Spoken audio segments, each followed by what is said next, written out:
달린 행악자 중 하나는 비방하여 이르되 내가 그리스도가 아니냐? 너와 우리를 구원하라. 하나는 그 사람을 꾸짖어 이르되 내가 동일한 정죄를 받고서도 하나님을 두려워하지 아니하느냐? 우리는 우리가 행한 일에 상당한 보응을 받는 것이니 이에 당연하거니와 이 사람이 행한 것은 옳지 않은 것이 없느니라 하고 이르되 예수여, 당신의 나라에 임하실 때에 나를 기억하소서. 내가 진실로 네게 이르노니 오늘 네가 나와 함께 낙원에 있으리라. 할렐루야. 오늘도 우리가 살아가는 삶의 현장에서 주님의 손길을 경험하는 은혜로운 하루 되시기를 소망합니다. 제가 책을 구입할 때 두 가지를 보는데요. 책을 쓴 작가가 누구인가를 보던지 책의 제목을 보게 됩니다. 얼마 전 작가보다는 제목에 마음이 끌려 읽게 된 책이 있었는데요. 이 책의 제목은 공허한 십자가라는 제목이었습니다. 일본의 베스트셀러 작가인 히가시노 게이코라는 작가가 쓴 책입니다. 도대체 어떤 내용이길래 십자가를 공허하다라고 했을까 궁금증이 저에게 좀 생겼어요. 조금이라도 복음적인 내용이 담겨져 있을 거라고 예상을 하고 책을 읽게 되었습니다. 하지만 책의 내용은 전혀 복음과 십자가와는 연관이 없어 보였습니다. 그렇다면 도대체 왜 책 제목을 공허한 십자가라고 정했을까 좀 고민이 되었습니다. 그러던 중에 아주 중요한 시선의 차이가 있다는 것을 깨닫게 되었습니다. 그리스도인들이 바라보는 십자가와 세상 사람들이 바라보는 십자가는 차이가 있는 것이죠. 이 책에서 십자가는 죄를 지은 사람이 평생을 짊어지고 가야 할 죄값이었고 죄책감이었습니다. 삶의 무게였고 도저히 떨쳐버릴 수 없는 괴로움을 가리키는 것이었죠. 왜냐하면 예수라는 사람이 모함을 받아 너무나 고통스럽고 비참하게 자신이 죽을 장소로 끌고 가야 하는 것이 바로 십자가였기 때문이죠. 이룬 것도 하나 없이 십자가를 통해 해결된 것도 하나 없기 때문에 공허한 십자가로만 보였을 것입니다. 하지만 그리스도인에게 십자가는 결코 공허할 수가 없습니다.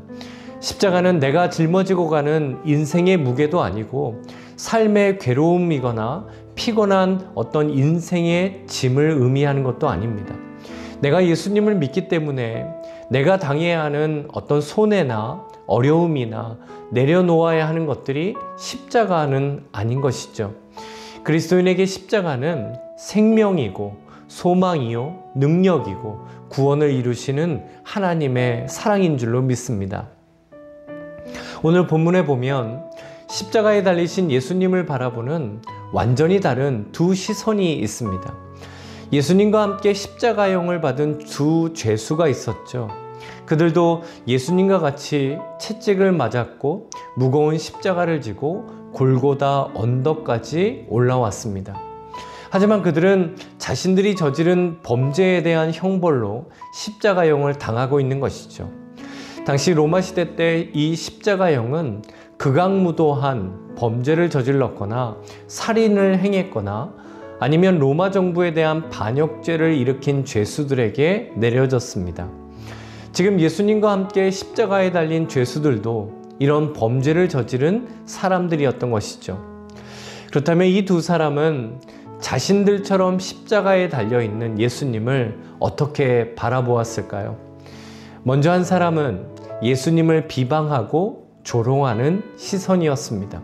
39절 말씀에 보면 달린 행악자 중 하나는 비방하여 이르되 내가 그리스도가 아니냐 너와 우리를 구원하라 하되, 자신이 메시아라고 하면서 자신도 구원하지 못하고 있는 예수님을 지금 비방하고 있습니다.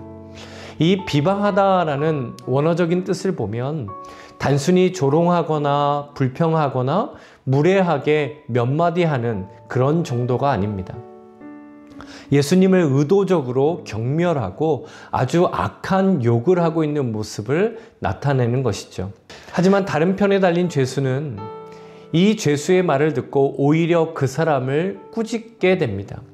왜냐하면 우리는 우리가 저지른 일 때문에 마땅한 벌을 받지만 예수님은 아무런 잘못을 행하신 적이 없었다라고 이 사람은 믿었기 때문입니다.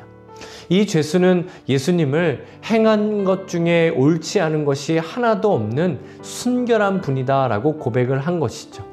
분명히 죄수는 십자가에 달리기 전에 예수님을 믿지 않았을 것입니다. 그런데도 어떻게 예수님을 죄가 없으신 분, 하나님께서 약속하신 메시아로 그 십자가 위에서 바라볼 수 있었을까요? 아마도 예수님께서 십자가에서 첫 번째로 말씀하신 아버지, 저들을 사하여 주옵소서, 자기들이 하는 것을 알지 못합니다 라는 이 말씀을 통해서일 것입니다. 마지막까지 죄인들을 사랑하시는 그 예수님을 보게 된 것이죠. 그래서 이 죄수는 예수님께 예수여, 당신의 나라에 임하실 때에 나를 기억하소서라고 합니다. 이 말씀의 원어적인 뜻을 살려보면 이런 뜻이 됩니다. 예수님, 주께서 주님의 나라에 들어가실 때 저를 기억해 주세요 라는 뜻입니다. 지금 이 죄수는 두 가지를 예수님 안에서 고백하고 있죠. 하나님의 나라가 예수님을 통해 이루어진다라는 것이고, 그 하나님의 나라에 들어가게 하실 수 있는 분은 오직 예수님 뿐이다라는 것입니다. 그래서 그는 예수님에게 저를 기억해 주십시오라고 간절히 원하고 있는 것이죠. 이 말을 듣고 예수님께서 십자가에서 이제 두 번째의 말씀을 하십니다. 43절에 보면 예수께서 이르시되 내가 진실로 내게 이르노니 오늘 내가 나와 함께 낙원에 있으리라 하시니라. 여기서 이 낙원이라는 헬라어는 아주 아름답게 꾸며진 정원을 뜻하거나 미래에 정말 행복한 장소를 나타내는 단어입니다. 그렇다면 예수님께서 말씀하시는 이 낙원은 어디일까요? 바로 예수님과 영원히 함께 살아갈 천국을 가리킵니다. 예수님께서 그 죄수가 어떤 삶을 살아왔는지 모르셨을까요? 아마 다 아셨을 것입니다. 하지만 예수님께서 그에게 오늘 내가 나와 함께 낙원에 있을 것이다 라고 분명히 약속해 주십니다. 만약 그의 삶의 선함이나 행위나 어떤 그의 삶의 행적으로 본다면 그 죄수는 절대로 낙원에 예수님과 함께 있지 못할 것입니다. 그러나 구원은 우리의 그 어떤 행위나 의로움이나 공로로 받는 것이 아니라 예수님의 십자가의 은혜와 공로를 통해 얻게 된다는 것을 이 두 번째 말씀을 통해 예수님께서 분명하게 말씀해 주신 것이죠.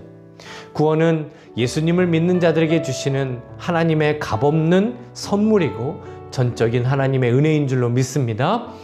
오늘 예수님께서 하신 오늘 내가 나와 함께 낙원에 있으리라, 이 말씀을 통해 우리가 두 가지를 확인하고 고백하고 결단해 보기 원합니다. 첫 번째는 정말 자격 없는 내가 예수님의 십자가의 공로와 은혜로 구원을 얻었다는 구원의 감격을 회복하는 것입니다.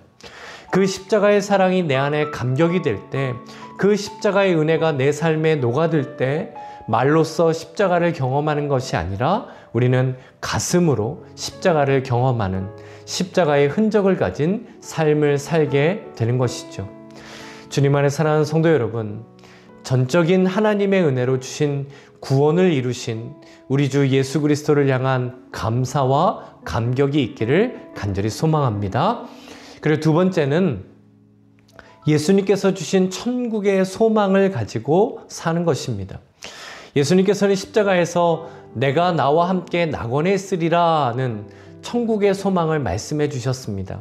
우리가 이 땅에서 나그네와 같은 삶을 살지만 내 생명이 다하는 날, 주님이 다시 오시는 날, 영원한 생명을 가지고 우리가 그토록 사랑하는 예수님과 함께 낙원에서 영원토록 살 줄로 믿습니다.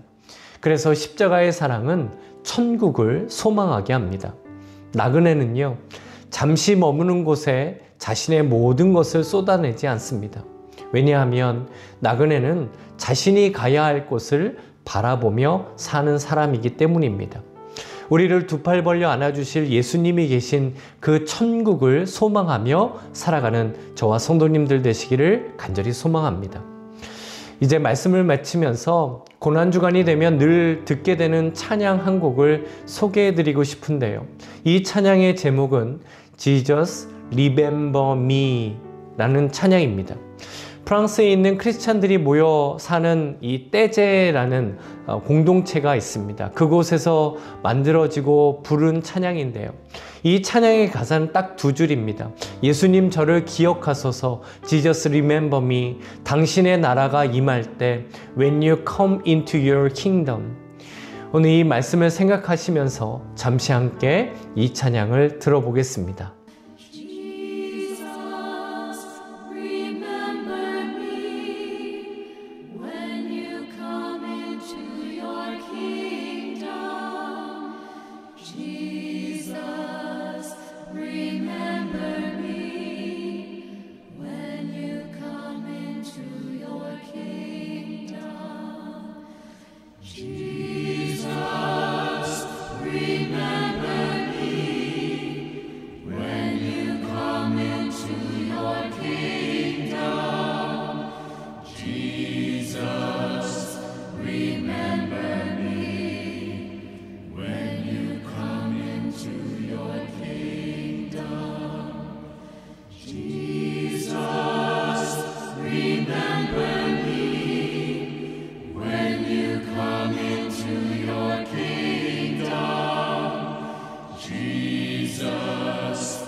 주님 안에 사랑하는 성도 여러분, 나를 값없이 구원해 주신 예수님의 십자가의 사랑에 감사하고 감격하며 이 땅에 보물을 쌓는 삶이 아니라 예수님과 영원한 생명을 가지고 함께 살아갈 그 천국의 보물을 쌓는 삶을 살아가시기를 주님의 이름으로 간절히 축원합니다. 아멘.